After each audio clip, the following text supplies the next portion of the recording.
Greetings and salutation. This is Carla from MooreTalkJa, and this is my late night working. It's 365 degrees in Jamaica.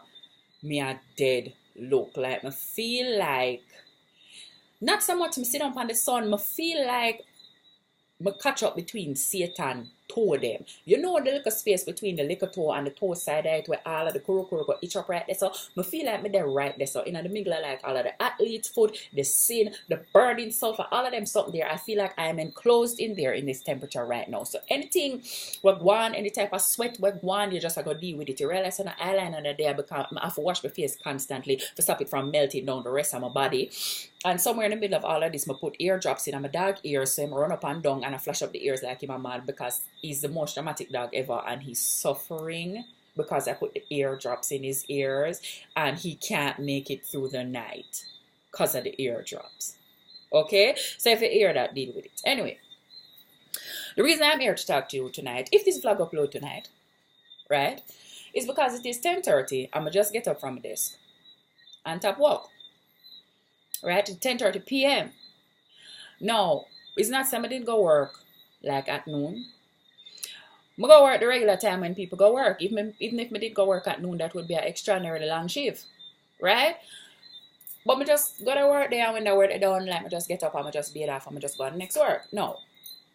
Of course, if you're a person who works freelance either full-time or part-time, you understand. So you have to have a hustle and a side hustle and then the matey hustle on top of the side hustle, right? Which means that you have to put in a work day and then you have to put in another work day on top of that work day in order to just meet your bills. This is the standard and it's understood.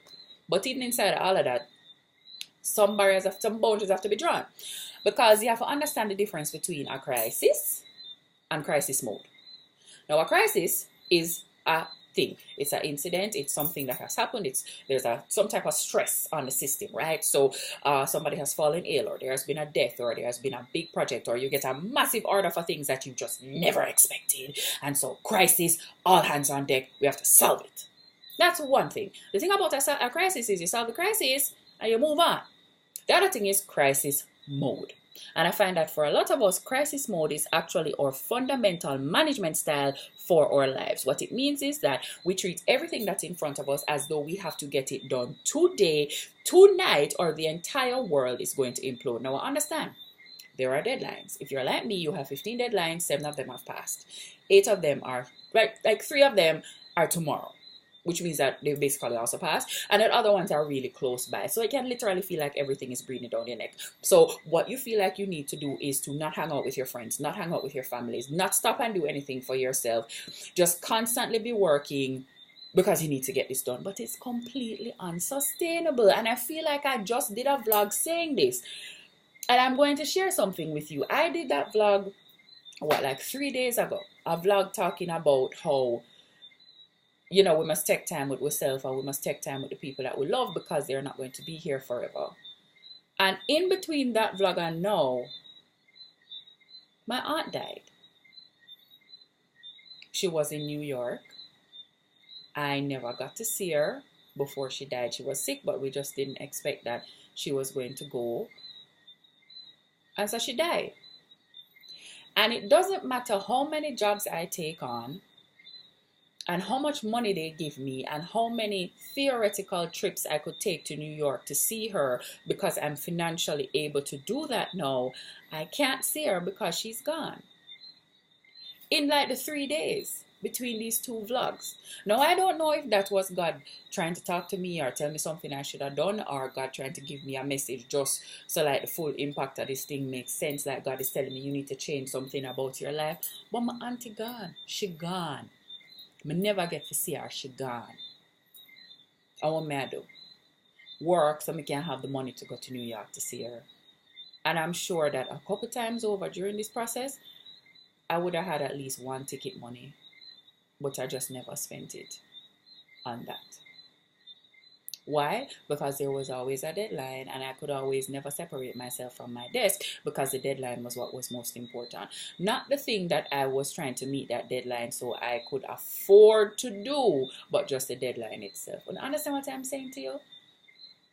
I'm talking about critical, crucial, radical life change we need for sort out and dechackalize our life.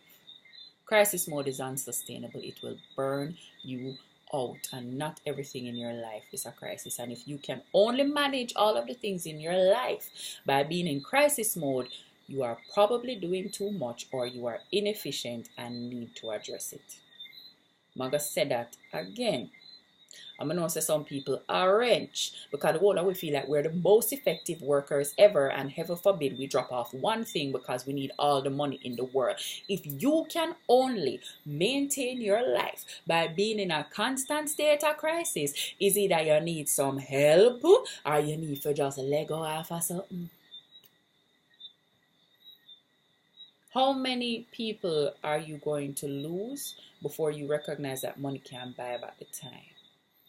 How sick do you have to become before you recognize that you are going to be sinking all of your money into medication if you don't try something new?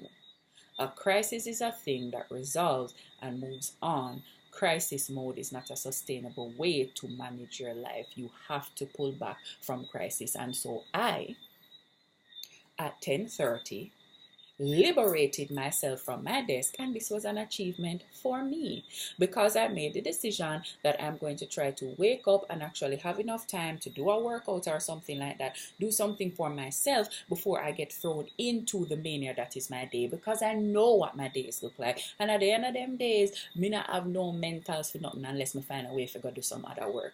But if I go to bed at 2 o'clock, then I won't do that. I'm going to wake up at a later time, just in time to scrub up a little bit and go out to work and start that all over again. So if I actually want to change my life, then I have to be serious about changing my life, and it means shutting off at 10:30, the early end time for work of 10:30 p.m. Look, I can't make this change for you, and I can't force you to make this change, especially because I'm really just like a super fly, fat, melanin covered goddess on a screen. But I am asking you to really take check of your life and look at what you have turned into just your general way of being and reconsider it. Today is the day after my aunt died, and it's a really strange first day to make up your life. Mind that you're going to choose a life of happiness. But I did it because my auntie not got dead in vain, and she not got dead, and I'm gonna learn the lesson. And the lesson is that whether you enjoy it or not, your life gonna pass.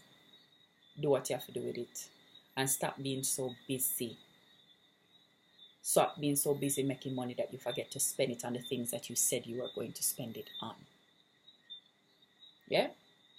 You can contact me at the information below if you want me to come and do talks or presentations for you. You can also contact me there.